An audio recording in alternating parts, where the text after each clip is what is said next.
Welcome to Healing is War, where we explore the dark side of starting your spiritual journey. On each episode, we discuss a relevant topic to consider on your spiritual journey. Today's guest is Charise Graham, and the topic is Unlock Your Freedom. Well, welcome, Charise. How are you? Thank you, Omira. Excuse me. Thank you so much for having me. I'm Yeah, excited yeah, to be yeah. here to share on the topic. First of all, I'll ask you, what does the topic mean? Unlock your freedom. Like those three words, how do they set up what you've been experiencing in your life over the past 5, 7 years? Well, my results are freedom. And it's funny because I'm in a time frame where I see results. And it's like, how did you get here? And so that's been a question that I've been unlocking little by little, it seems, all 2025. How did you get here? Um, and I realized it was seeking freedom. That was the root of what took me through the spiritual journey is I sought after freedom. What made me seek freedom? Realizing that I didn't feel free. There was a time where I felt stuck, where I felt like I was in bondage. Hmm. And then I realized it was just my mind that was stuck. It was my mind that had the bondage. Okay, how do you change that? Change your mind. Change your mind. It sounds simple, right? It is, but it comes with complexities as well, right? You can just change your mind, but then, things happen to where um, you're in a space where you're attempting to change your mindset. I guess I could compare it to where you're human, but then you realize you can be a superhuman, but you still have regular human stuff that, you may not be so superhuman with. Things happen. When those things happen, you have a choice. You can either accept that it's happening and see it for what it is, or you can change the outcome. Okay, I got a question about all of that because you you put it almost simply, like changing your mind is as simple as me changing out of this burgundy shirt and putting on a black shirt or a white shirt. Is it that simple? Because people are listening and they're like, Charisse, you're telling me to change my mind, but maybe I don't even know that my mind is locked or what's going on in my mind. How can I switch it? How can I change it? For me, it was being honest about being unhappy, right? That stuck feeling. That's not happy. You don't feel good when you're stuck. You don't feel good when you don't know which way to go and it seems like the chips are stacked against you, but you can knock the chips over. That's what I found out. Yeah, it may seem that way, but you can knock those over. And I know it's Jeremiah maybe in the Bible. You had to prophesy to your mountain. That was something that always resonated with me as I was being raised in the church. And when I learned about that, I would always joke around and say, "Oh, I prophesy to my mountains." I used to proclaim that over my life, not even realizing what I was saying.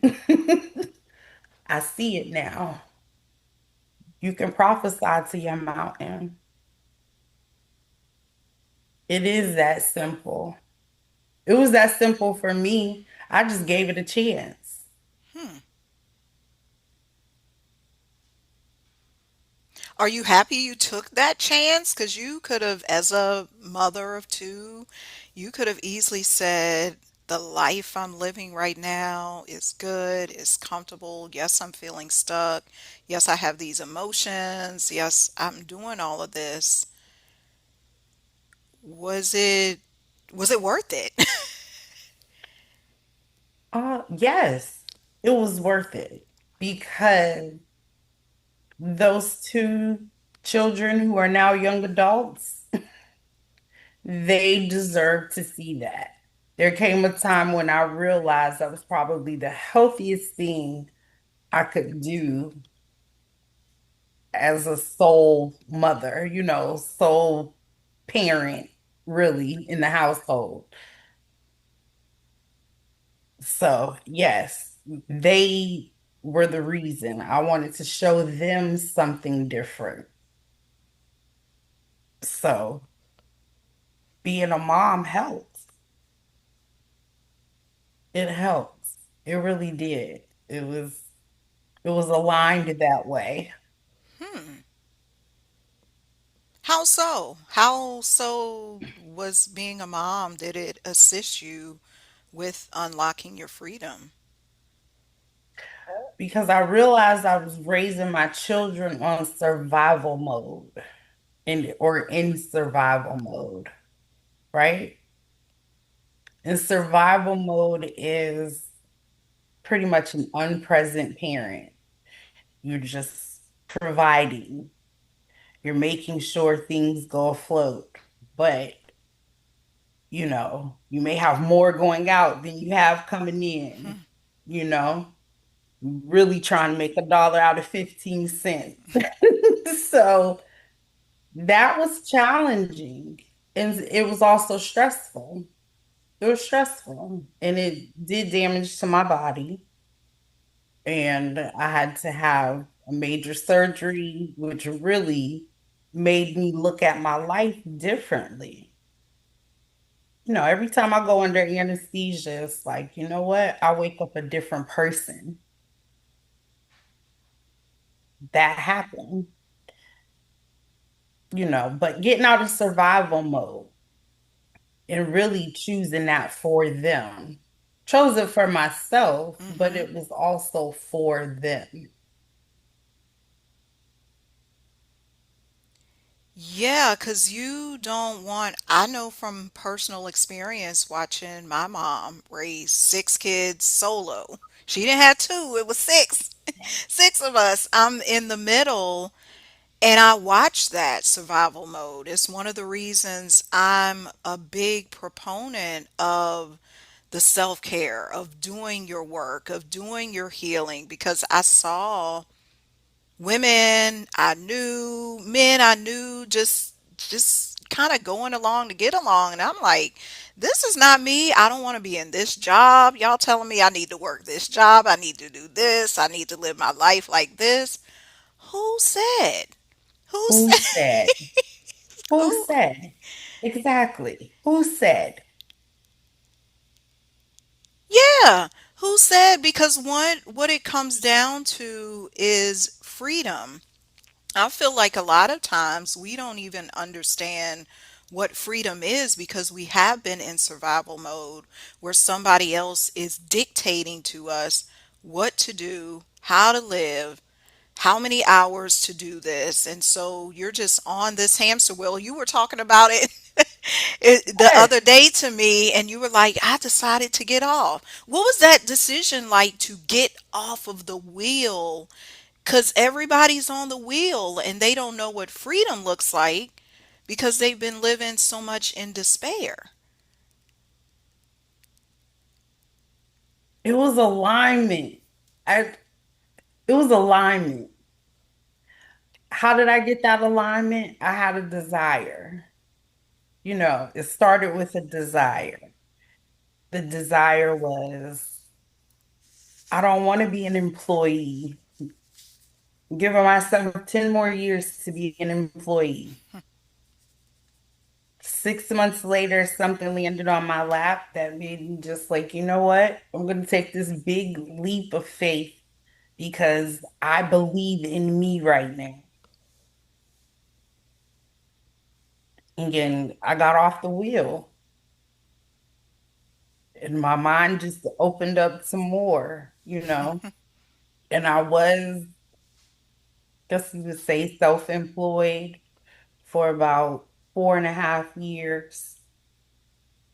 And then I got a job. I went back to work, but I went back to work to do something I wanted to do. It was a choice that I actually made. It wasn't like, oh, I applied for this job that I really need to get. It was like when I'm ready to go to work, I'm gonna go work there. And that's what I did. That's what freedom looks like. Freedom looks like you call the shots. Were You you ever afraid? I can't say because I'm not really a scary type of person, not very fearful, but I think I would say more reluctant. Hmm. At times, just there was a time I was willing to accept climbing a ladder. And then I realized that just wasn't for me to climb a ladder. Now I look at it as like laying bricks to create steps versus a ladder, a foundation. And most of that was just a desire for freedom, to be free, not to be bound by, oh, there was a time I had to wake up early, and as soon as I woke up, my feet had to hit the ground.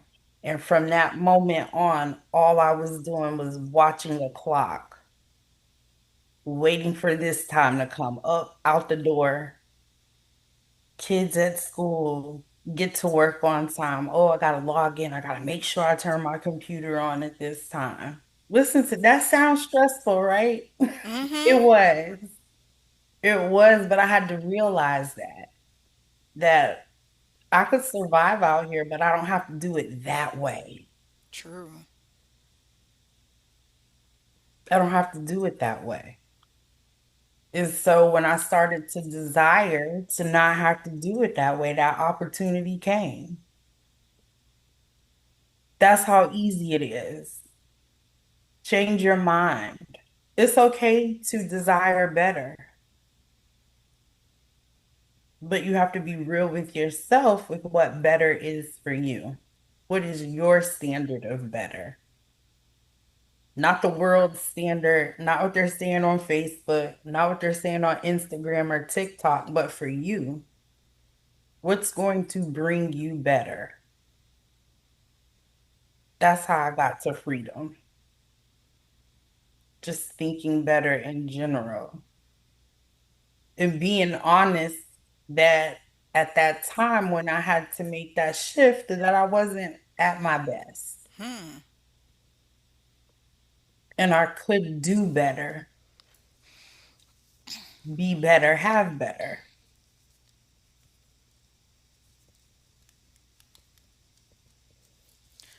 What?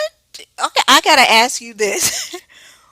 How did you know you weren't at your best? Like, what was a clear sign of that? Because I feel like some people recognize the signs, but then they still don't act. They still want to be on the hamster wheel, or like God drops something in them and it's like, you need to go this direction. You're supposed to build this business. You're whatever the motivation is. But how did you know this wasn't your best? I wasn't happy.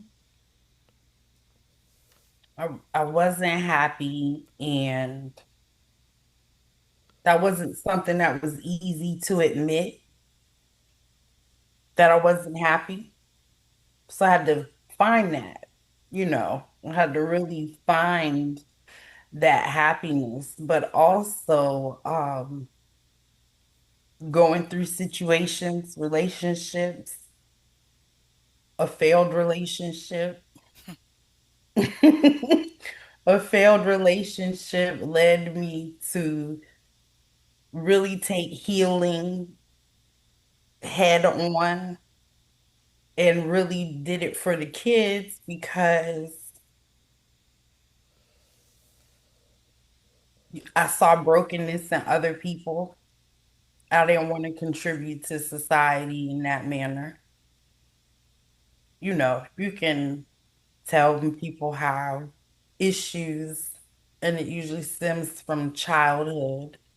Most of the time, it's from having a parent that wasn't present, a physical parent that's there but not present, where you have the absentee parent, whatever that dynamic is. Or you could have two parents and still have unpresent parents, or you could have present parents. Either way it goes, I feel like a lot of people who, I don't want to say terrible adults, but ugh, pain, in their pain body and don't know how to really get out of that. It stems from lack of development, from not being nurtured properly at a young age. And in a sense, I was unpresent. I was stressed out. I don't want to say stressed out because it wasn't like, oh, it's so bad. But there were some things I had to endure, that were not the easiest, but I got through it. What helped me get through it was changing my mind. I'm sorry if I'm all over the place, but that's what led me here. No, I wouldn't say you're all over the place. You're just recounting it how it happens because Mhm. healing is not linear. It's It's this not circular journey. You might go here, then go back there, then pause, and then do a circle, then a twist, then a roller coaster. Did you all that, experience that? all of it, every single thing you just described. And still, I'm happy now. Life is great, but don't get it twisted. Mm, I am actually right now, I've been grieving. I've been grieving since June 23rd is when I got faced with something that I wasn't prepared for. And I had a premonition about it. I had a feeling something was getting ready to happen that I wasn't going to like, and I just didn't know what it was. On June 23rd, I got the confirmation, and it was like, whoa, that was it. And unfortunately, it didn't go as I had wished it had, and little by little, I'm making peace with it. But this is the first time in my life that I allowed myself to grieve. hmm. That's how present I am right now. When I was in survival mode, it was hard to be present, you know, mind all over the place, mind constantly racing. But with going through the healing journey, realizing I did have anxiety, realizing what those anxiety triggers were, now I can be present. I don't have to, just be somewhere, but I'm not really there. Hmm. So, with that peace that I have with being able to be present, going through this grief cycle, and I'm allowing myself to grieve. It's sad and beautiful at the same time. Hmm. We don't often hear that grief is intertwined with a sense of freedom, a sense of I'm able to sit in this grief. How did you come to accept that feeling the grief is freedom? I guess it's all around me right now. And just the fact that I could sit here and say, oh, this is how I feel, and I'm okay with it. And I'm not brushing it off. I'm not, because there are times where, you lose people and life goes on and you just keep going, right? And my life is still going on, and things keep going, but I've given myself the ability to feel. I feel that loss, you know, and I acknowledge it when it comes to me. There are times I think I'm okay, and then I realize I'm not. But it's just a cycle, and I'm not going to fight it. Now, unfortunately, because I've allowed myself to grieve, lots of things have come to the surface that I've buried. So that's the freedom. The things that I've put away, they surfaced and I had to deal with it, just had to just release. Grief is a release in a sense. That's I freedom because, they say there's more room out than in, right? We were always told that there's the freedom. definitely witness what you are speaking about with grief giving you a sense of freedom and then it revealing these underlying things that you put a blanket over. It's like, and especially being revealed in this time because August, September 2025, we've been through a lot of energetic shifts, these eclipses, Hmm. timeline, all these things. And what it's revealing for people is their shadows. What we've Hmm. tried to hide, what I may have tried to escape from for 2 years, 8 years, what have you, is coming to light. Hmm. Yes, it is. And it's challenging. I don't It can know. be. Yeah. It can be, but that's why I just try to stay in alignment, stay peaceful, stay in peace. That's the real freedom. That's been the gift from seeking freedom, is the peace that comes with it. Hmm.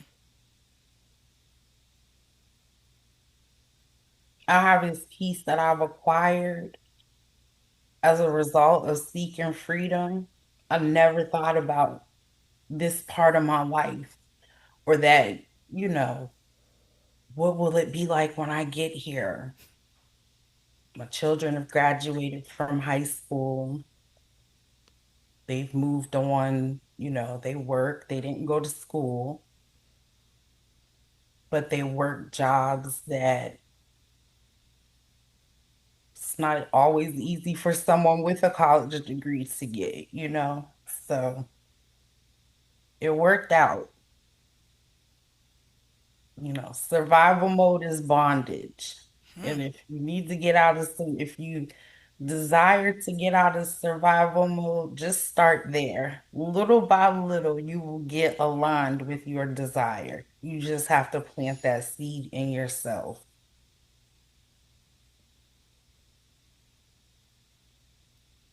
A common theme I just heard, Charisse, was alignment.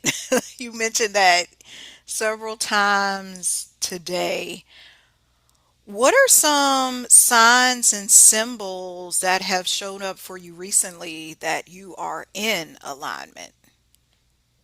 Oh gosh, Elmira, we would be here for hours if I had to tell you every sign and symbol everything is a sign. Okay. I have a life of signs, but I can tell you the most prominent one that happened to me recently. Um, there was a time, maybe a few months back, I was grateful for wisdom, like just grateful for having wisdom or being able to receive wisdom. Just was feeling wise. 2 days after that thought hit me, I saw an owl outside in my backyard, just looking out of my kitchen window. I had an encounter with an owl after being grateful for wisdom. Hmm. And then I also shared with you recently I was traveling across the country and I had an encounter with monks where I saw sets of monks in two different states on the same day. Just random. They had their orange garbs on, but that was peace. I immediately felt a different sense of peace.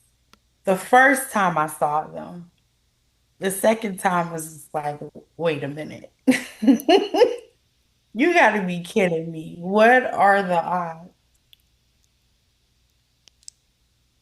What are the odds? I'm traveling west and I can't remember if we were in Louisiana or Mississippi, but they were at a rest stop.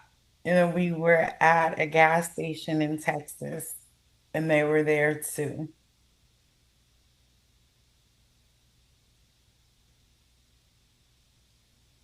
Amazing. It just showed you you're in peace. You're at peace.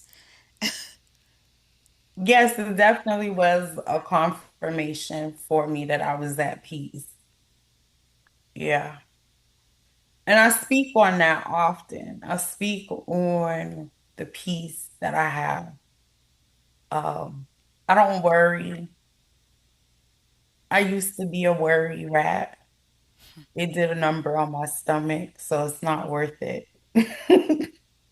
So no more worrying for me. And really just lack-based thinking in general. And that's how I got freedom is releasing lack, which is definitely survival mode, um, mindset and thinking. It literally is just changing your mind.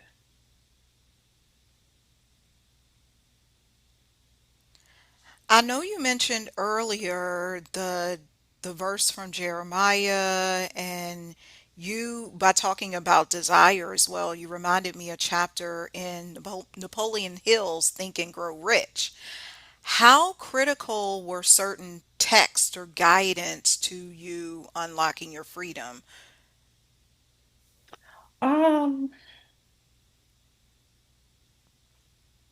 I can't say necessarily, I don't think that I read as much as I should, but the things that I have read and the things that resonate with me, I hold on to. And it seems like just as soon as some information is landing on me, here comes something where I need to apply it. Does that make sense? Totally. Totally. So what I hear you saying is it's not necessarily that you relied on these resources, whether it was the Bible, a book, a video, a teacher, a coach, a preacher, any of these sources. You gain your lessons from life and you're really good at embodying it. So if something go back to the example of the owl or the monks. You said, I'm seeking wisdom. You saw the owl. You're living in peace. You saw the monks. you're a person who can immediately witness in the physical, in the 3D, what you need to grow with or what you are currently experiencing. Does that kind of wrap it up? Pretty much, yes. Yes, being open for the opportunities. Because that's the other thing. That's the other part of it. When you're stuck, you're not thinking about an opportunity in real life. You're not. Because I didn't, you know. There just came a time where I was ready for it. So that desire grew. Decided to put a little emotion into the desire, see it, feel it, believe it, know it. And then, you get your first couple of results and it's like, oh, I'm on fire. I'm on fire, you know? But I think the best thing that has happened is not so much that I don't have shortcomings or, I don't feel like I'm under attack because sometimes I do feel like I'm under attack. But how do I handle it now? Hmm. Peace, be still. That's how I handle things.